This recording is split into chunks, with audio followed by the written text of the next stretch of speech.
Hello everybody, welcome to episode 18 of Shelf Review, where today I'll be going over the fourth book in JoJo's Bizarre Adventure Steel Ball Run Part 7. So, in this book, we start off with the end of the Frightening Monsters battle. Now, it was a really interesting battle because it eventually led to more parts of the Holy Corpse going into more people. So, as you know, the main fight that was going on with Frightening Monsters was the Frightening Monster stand user was attempting to acquire the eyes of the Holy Corpse. And we see a very cool stand battle. We see her use all of her, that wasn't her, it was him, use all of his dinosaurs to try and fight off Gyro and Johnny, and eventually they end up pulling it out. Johnny ends up getting one of the eyes, and that's how they end up pulling it out. Using his steel balls, he ends up beating him, and they try to go for a run, but eventually they're killed. And Diego actually ends up getting the other one, because the eyeball actually ended up rolling over to Diego, and Diego picked it up and grabbed it. So then after that, we have the end of the third stage. And then the third stage was a very surprising end. I was not expecting that at all, because in the third stage, we see that Gyro is striving. Gyro wants to be first, but he's struggling with Diego. And they're struggling. And then eventually Johnny blows out of nowhere and passes the finish line, making him first for the time. But then once they passed the finish line, they learned that someone way ahead of them, called Hot Pants, had passed the finish line way earlier on. So then we start the fourth stage, and the fourth stage begins with an arc. I believe it's like 7 days into the fourth stage, because it's the longest stage. And they get to an arc of this. They get to this log cabin, and they go to the log cabin. They seem to be going in circles. Now, at first, they meet Hot Pants, and Hot Pants uses her standing. It's cream something, because what it does is it uses one's flesh, turns it into a cream that can then like seal up their orifices and stuff like that. And so yeah, they eventually get that solved out, because what she went after them for was because Johnny and Gyro had actually stolen one of her cows, because it was just a random cow in the field, so they took it and ate it, but she had placed it there before the run so she would have a food source. But yeah, so they end up doing that, but then they part their ways and they keep going in circles. They keep seeing the cabin and they're like, hey, what's going on here? And so eventually they see Guacho, who's the Mexican in the Steel Ball Run, and I believe that's the Hot Pants, Guacho, Gyro, and Johnny. So they all go, and Guacho's like, I'm tired of this, so he goes in the cabin, and the dude had told him that he would have to kill him to escape the cycle. So he goes in there, tries to kill him, and Guacho is absolutely gunned down by this man, and it appears that he almost was not affected by the bullets or was able to dodge the bullets. And so we see as Hot Pants, Gyro, and Johnny all try and come up with a plan of how to beat this dude. And this dude's name is Ringo Rodigan. Now, Ringo Rodigan is probably one of the coolest characters so far. Like, his stand is cool. He's cool. Like, it honestly reminded me of King Crimson, because I had to Google King Crimson's stand ability. And I was like, hold up. When Ringo Rodigan's revealed his skill, I was like, hold up, that's really close to King Crimson. But King Crimson erases time, and Ringo Rodigan's stand, which is called Mando, what it does is it takes time 6 seconds back, and he does it through his watch. His watch is a psychological activator. And so he twists and he twists. And so they come up with a plan, and eventually we see, well, I guess this is good to preface, but prior on, at the end of the third race, Johnny kind of got onto Gyro, because he was like, hey, if you don't have the desire, if you won't push yourself beyond what you're willing to do, past your morals, then you're not going to win. You're not going to be Diego Brando. And so Johnny has this broil in his mind. So back to the Ringo Rodigan story. They get there, and there's planning, and they're like, okay, what are we going to do? And so we see that Ringo is now, okay, so what Hot Pants originally does is Hot Pants uses her arm, she detaches it, and throws it up on the roof so they can ambush him. So they go to ambush him, and they almost seem to successfully do it, but then he realizes, swaps time back 6 seconds, he ends up shooting Johnny in the head and, like, incapacitates Hot Pants. So it's just Gyro and, Ringo. And so they get into their fight. Their fight was a phenomenal fight. I loved their fight. It was really, really good. And, but yeah, so that happens.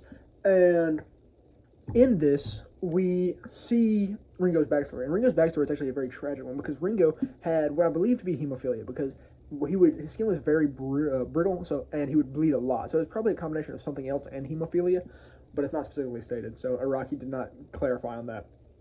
But yeah, so that happens, and we see as Gyro tries to figure out how he's going to beat the 6 second time skip.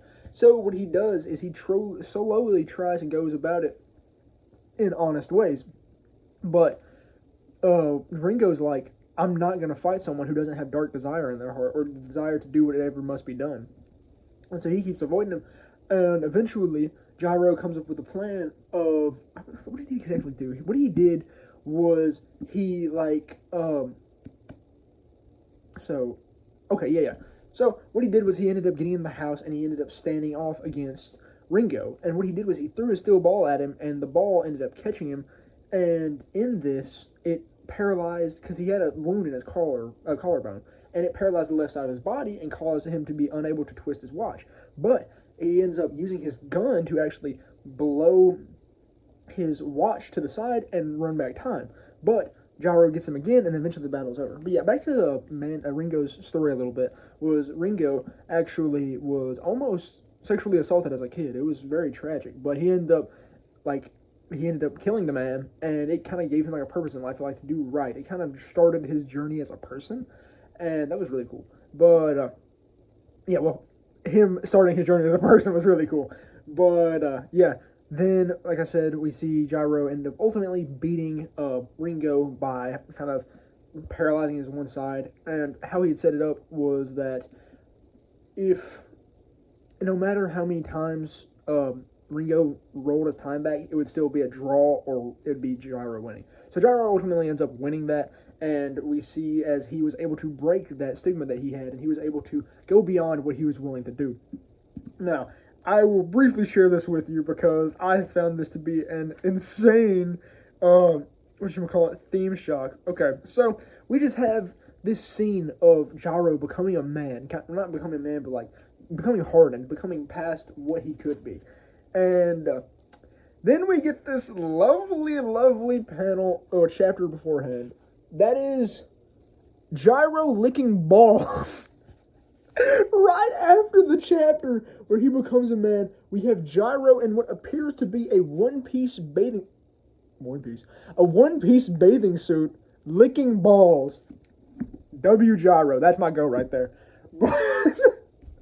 But then we progress on to the Greenstone part of this book. And the Greenstone it starts off with us seeing Lucy Steele. Now, Lucy Steele has been, as we learned from one of our instructors, has been learning to read lips. And we learn that because she's across the road from the building that Funny Valentine and all his people are in. I believe his assistant is called Darkmoor. And they're talking, and they're like, hey, we know about Gyro, we know about Johnny, so we know that we know at least Johnny has acquired a Holy Corpse part. They don't know about Gyro yet because of a major thing, that Ringo sent a pigeon to them before he died. But it has not gotten there. And they are going to check for it because they wonder why they haven't heard from Ringo. And so they don't know about Gyro having the eye yet, nor Diego having the eye. Well, they wouldn't know about Diego anyways because he didn't run in with Ringo. But with that, they progress along, and Lucy's like, oh crap, I gotta save these people because they're going to get got if Funny Valentine figures this out. So she ends up getting into that building under the ruse of bringing lunch for Stephen Steele, her husband. So she ends up going to the top, finding the pigeon, taking out the message, and then after that, she sees as Darkmoor and Funny Valentine are they come up there looking for the message, and they realize that the pigeon does not have the message. And they begin to look for the thief, and eventually they see that, yes, most certainly someone has stolen it. The pigeon gets released, and they know that someone's in the building. So that is where Book 4 ends. But yeah, Book 4 had beautiful art for the covers, especially this piece right here. But yeah, Book 4, I've already started reading Volume 9 of Book 5, so you will get a review on Book 5 pretty soon. But yeah, so Steel Ball Run going very strong. Araki still hitting hard with the backstories. I don't know what it is. He did phenomenal with every single character's backstory. Even as a side character, they have sick backstories in this part. So yeah, I'm going to highly recommend Steel Ball Run to anyone. My favorite part of JoJo's is Part 4, but if it keeps going, if Steel Ball Run keeps going like it's going, it'll beat Part 4. So, but yeah, I really, really enjoyed this part. I really loved Ringo Rodigan. As I said, he's probably my favorite side character so far. I mean, kind of side character, yeah. He's probably one of my favorite stands so far, too. But Darkmoor has a cool stand, too, because he can, pause water in air and walk on it, so that's pretty cool. So, yeah, but, that's all for episode 18 of Shelf Review, so thank you very much for watching, and see ya.